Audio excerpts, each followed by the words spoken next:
Baik, kali ini kita akan membahas mengenai rumus jumlah dan hasil kali akar-akar persamaan kuadrat. Jika sebelumnya kita telah membahas bagaimana menyelesaikan persamaan kuadrat atau bagaimana menentukan akar-akar persamaan kuadrat, kali ini kita akan membahas bagaimana menentukan jumlah dan hasil kali akar-akar persamaan kuadrat. Jadi, teorema misal X1 dan X2 adalah akar persamaan kuadrat, AX pangkat 2 ditambah BX ditambah C sama dengan 0, di mana A, B, dan C adalah bilangan real dengan A tidak boleh sama dengan 0, maka yang pertama, jumlah akar-akar persamaan kuadratnya X1 ditambah X2 sama dengan minus B per A. Jadi, B di sini adalah koefisien daripada X. Jadi B adalah koefisiennya X, kemudian A di sini adalah koefisiennya X pangkat 2. Jadi koefisiennya X dibagi dengan koefisiennya X pangkat 2. X1 tambah X2 sama dengan minus B per A. Kemudian yang kedua, hasil kali akar-akar persamaan kuadratnya X1 dikali X2 sama dengan C. C di sini adalah konstanta. Konstantanya dari persamaan kuadrat dibagi dengan A. Koefisiennya X pangkat 2. Jadi dua rumus yang telah diberikan, X1 tambah X2 sama dengan minus B per A, kemudian X1 kali X2 sama dengan C per A. Nah, diberikan contoh soal, tentukan jumlah dan hasil kali akar-akar persamaan berikut. Yang pertama, 2x pangkat 2 ditambah 5x dikurang 12 sama dengan 0. Yang kedua, 4x pangkat 2 ditambah 7x sama dengan 3. Yang ketiga, x dalam kurun x kurang 3 sama dengan x tambah 4. Jadi bisa kita perhatikan perbedaan dari soal sebelumnya dengan soal yang ini. Apabila yang ditanyakan adalah jumlah dan hasil kali akar-akar persamaan, berarti kita akan menggunakan dua rumus yang tadi, yaitu X1 tambah X2 sama dengan minus B per A dan X1 kali X2 sama dengan C per A. Nah, jadi untuk bagian A, kita akan menentukan jumlah dan hasil kali akar-akarnya, yaitu 2x pangkat 2 ditambah 5x dikurang 12 sama dengan 0. Kali ini kita akan menentukan jumlah dan hasil kali akar-akar persamaannya. Jadi langkah yang pertama, yaitu kita akan menentukan nilai A, B, dan C-nya. Jadi kita perhatikan di sini nilai A-nya, A itu adalah koefisiennya X pangkat 2 atau angka di depannya X pangkat 2 sama dengan 2. Kemudian B adalah koefisiennya X sama dengan 5, dan C-nya sama dengan minus 12. Kita dapatkan A sama dengan 2, B sama dengan 5, dan C sama dengan minus 12. Selanjutnya kita akan menentukan jumlah dan hasil kali akar-akarnya. Yang pertama kita akan menentukan dulu jumlah akar-akarnya. Jadi telah dibahas sebelumnya, bisa kita lihat perhatikan di sini. Berarti untuk menentukan jumlah akar-akar, berarti kita bisa menggunakan rumus X1 tambah X2 sama dengan minus B per A. Jadi kita tuliskan di sini rumusnya X1 tambah X2 sama dengan minus B per A.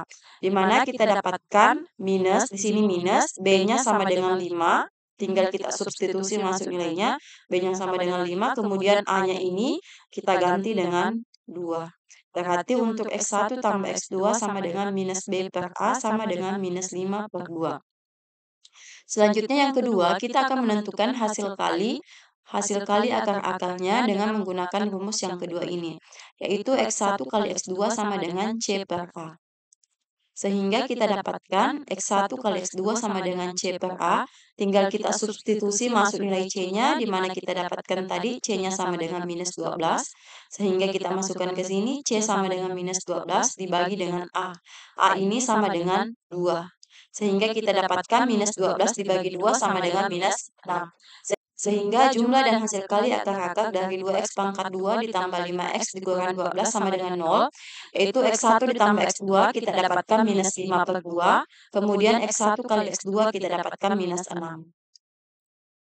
Untuk selanjutnya, contoh soal yang kedua, yaitu 4x pangkat 2 tambah 7x sama dengan 3.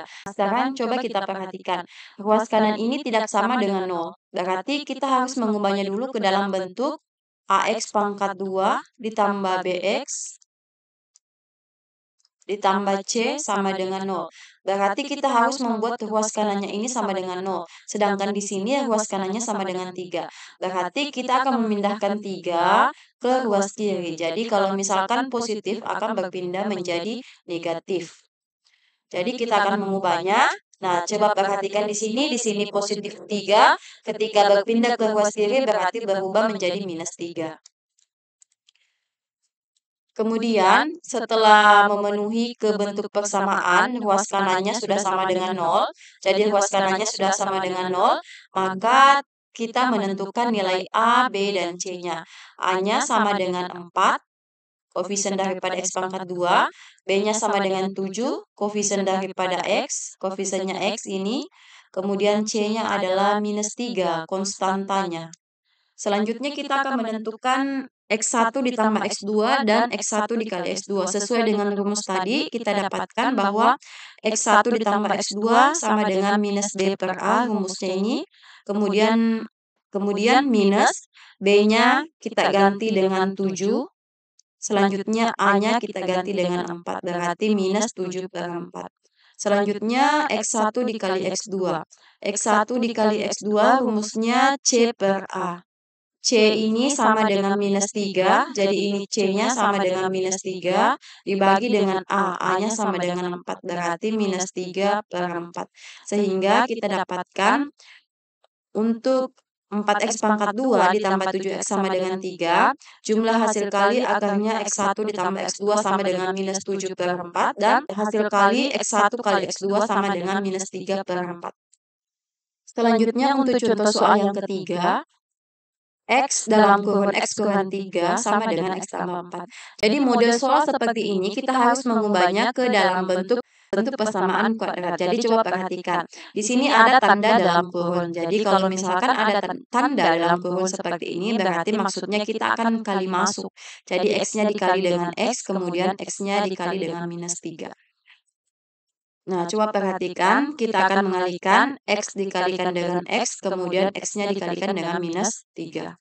Nah, X dikalikan dengan X menghasilkan X pangkat 2.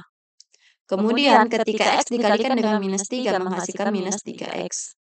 Nah, selanjutnya ini kita akan mengubahnya ruas kanannya ini sama dengan 0, sehingga untuk X tambah 4 kita akan memindahkannya ke ruas kiri. Jadi untuk positif X, karena dia positif, berpindah menjadi negatif. Jadi tandanya berubah menjadi negatif. Kemudian untuk positif 4, karena dia positif, berpindah menjadi tandanya negatif, minus 4. Jadi yang harus kita pahami ketika berpindah tempat, yang tadinya positif menjadi negatif, yang tadinya negatif menjadi positif. Selanjutnya kita perhatikan di sini. Apakah ada variabel yang bisa kita jumlahkan? Apakah ada yang sejenis? Ternyata ini ya, minus 3X dengan minus X. Ini bisa kita jumlahkan. Mengapa? Karena sama-sama memuat variabel X. Kita dapatkan minus 3X dikurangi X sama dengan minus 4X. Jadi ini X pangkat 2 tetap turun, X pangkat 2 minus 3X dikurangi X sama dengan minus 4. Jadi minus 3 dikurangi 1 itu sama juga dengan minus 4. Nah, sehingga minus 3X dikurangi X sama dengan minus 4X dikurangi 4 sama dengan 0. Nah, karena ini sudah membentuk dari bentuk umum dari persamaan kuadrat, ruas kanannya juga sudah sama dengan 0, kemudian X-nya juga sudah berpangkat 2, sudah sesuai dengan AX pangkat 2 tambah BX tambah C, maka selanjutnya kita akan menentukan nilai A, B, dan C-nya.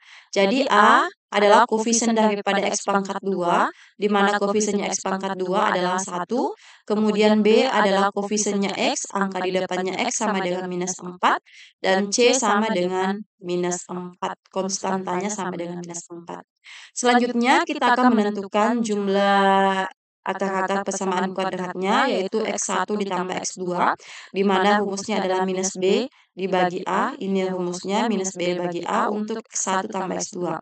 Kita dapatkan minus, nah coba perhatikan di sini ada minus, kemudian di sini ada minus. Nah, B, kita perhatikan di sini B, ternyata B-nya itu berupa tanda negatif 4. Jadi B-nya itu nilainya negatif 4. Berarti di sini minus 4 dibagi dengan A-nya sama dengan 1. 1, berarti minus, minus 4/1. Nah, ketika minus ketemu dengan minus, hasilnya sama dengan positif. Berarti positif 4 dibagi 1 sama dengan positif 4. Selanjutnya, kita akan menentukan hasil kali akar-akarnya, yaitu X1 dikali X2. Rumusnya sama dengan C per A.